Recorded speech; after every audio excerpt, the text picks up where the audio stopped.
දරුවනේ අද අපි කතා කරන්න යන්නේ 2024 සාමාන්‍ය පෙළ ගණිතය පෙරහුරු ප්‍රශ්න පත්‍රයේ පළවෙනි කොටසේ 4 වෙනි ගාන. අපි ගානට යමු. ගාන මොකක්ද දීලා තියෙන්නේ?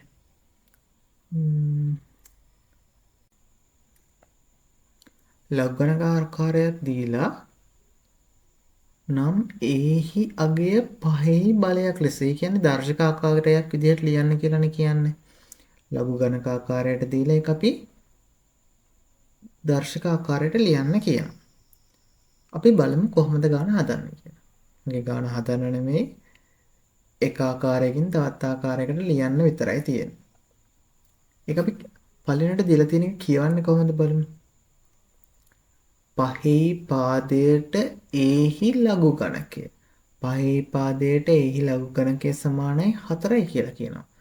ඕකේ 5 කියන්නේ පාදය වෙද්දී 4 කියන්නේ දර්ශකය වෙනව නේද? දැන් අතන බලන්න.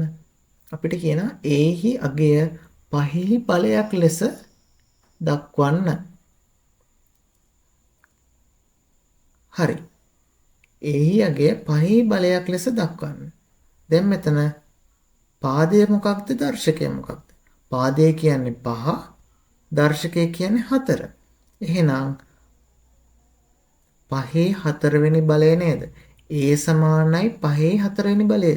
අවසාන උත්තරය A සමානයි 5 වෙනි බලය.